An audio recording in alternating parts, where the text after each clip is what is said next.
అంటే ఇప్పుడు ఇంకోటి ఏంటంటే ఏదైనా ప్రాబ్లం వచ్చినా కూడా చిన్నగా ఇప్పుడు జలుబు వచ్చినా దగ్గు వచ్చినా ఏమొచ్చినా ఫీవర్ కూడా వచ్చినా కూడా ఎక్కువ అలోపతి మెడిసిన్స్నే తీసుకుంటున్నారు.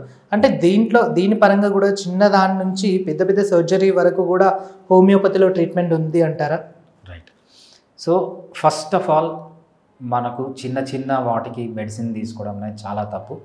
అది హోమియోపతి అయినా కూడా అలోపతి అయినా కూడా మెడిసిన్ ఎప్పుడు వాడాలి అంటే తప్పదు అన్నప్పుడు మాత్రమే వాడాలి.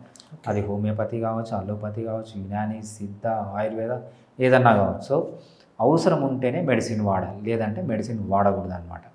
సో నెక్స్ట్ మీరు అడిగింది ఏంటంటే సో ఏ సిస్టమ్ ఆఫ్ మెడిసిన్లో ఎక్కువ ఉంటుందా అదే కదా, అంటే చిన్నదాని నుంచి కూడా పెద్ద పెద్ద సర్జరీ వరకు. మనము స్కోప్ ఆఫ్ హోమియోపతి, స్కోప్ అంటే హోమియోపతి ఎంతవరకు యూజ్ చేయొచ్చు అనే దాన్ని మనం డిస్కస్ చేద్దాం. హోమియోపతిని మనం కంప్లీట్ సిస్టమ్ ఆఫ్ మెడిసిన్ అంటాం. కంప్లీట్ సిస్టమ్ ఆఫ్ మెడిసిన్ అంటే కొన్ని క్యారెక్టర్స్ ఉండాలన్నమాట. సో మనము అలోపతిని ఒక కంప్లీట్ సిస్టమ్ ఆఫ్ మెడిసిన్ అంటాం, యునానిని ఒక కంప్లీట్ సిస్టమ్ ఆఫ్ మెడిసిన్ అంటాం, సిద్ధాని హోమియోపతిని ఒక కంప్లీట్ సిస్టమ్ ఆఫ్ మెడిసిన్ అన్నప్పుడు మనకు వైడ్ అప్లికేషన్ ఉండాలి.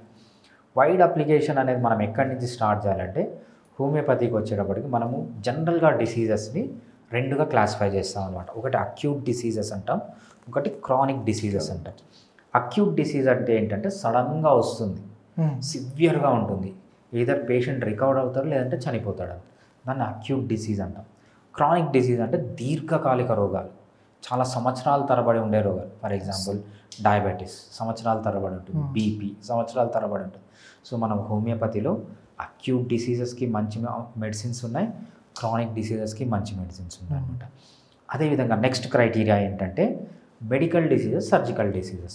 సో కొన్ని డిసీజెస్కి మెడిసిన్స్తోనే తగ్గియాలి, కొన్ని డిసీజ్కి సర్జరీ చేయాలి.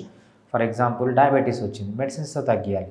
లేకపోతే మీకు కిడ్నీ స్టోన్స్ వచ్చినాయి, సర్జరీ చేయాలి. బట్ హోమియోపతిలో మనం సర్జికల్ డిసీజెస్ని కూడా మెడికల్గా ట్రీట్ చేస్తామన్నమాట.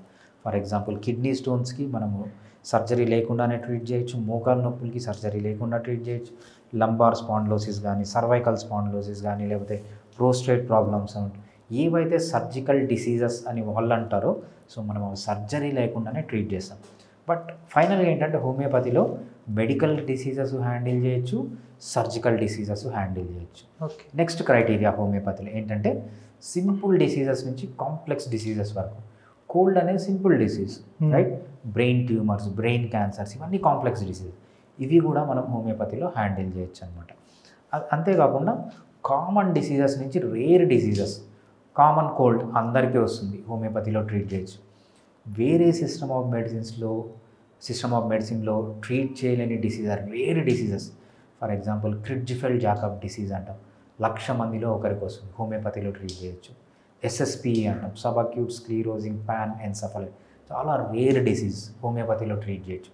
సో మనం హోమియోపతిలో సింపుల్ డిసీజెస్ నుంచి కాంప్లెక్స్ డిసీజెస్ వరకు, అక్యూట్ డిసీజెస్ నుంచి క్రానిక్ డిసీజెస్ వరకు, లేకపోతే కామన్ డిసీజెస్ నుంచి రేర్ డిసీజెస్ వరకు, అదేవిధంగా అన్ని ఏజ్ గ్రూప్స్లో, ఈవెన్ పిల్లవాడు పుట్టకముందు, సో ప్రెగ్నెన్సీ రావాలన్నా హోమియోపతి యూజ్ చేయొచ్చు, ప్రెగ్నెన్సీ టైంలో యూజ్ చేయొచ్చు, ప్రెగ్నెన్సీ డెలివరీ టైంలో యూజ్ చేయొచ్చు, డెలివరీ పుట్టిన తర్వాత బేబీకి యూజ్ చేయొచ్చు, మదర్కి యూజ్ చేయొచ్చు, బేబీ పెరిగేటప్పుడు యూజ్ చేయొచ్చు, బేబీ పెరిగిన తర్వాత యూజ్ చేయొచ్చు, ఓల్డ్ ఏజ్లో యూజ్ చేయొచ్చు, ఆడవాళ్ళు యూజ్ చేయొచ్చు, మగవాళ్ళు యూజ్ చేయొచ్చు, థర్డ్ జెండర్ యూజ్ చేయొచ్చు. సో ఇన్ని వైడ్ రేంజ్ ఆఫ్ అప్లికేషన్స్ మనము హోమియోపతిలో ఉన్నాయి కాబట్టి దానికి ఒక స్పెషల్ సిస్టమ్ ఆఫ్ మెడిసిన్ అని స్టేటస్ ఇచ్చారన్నమాట.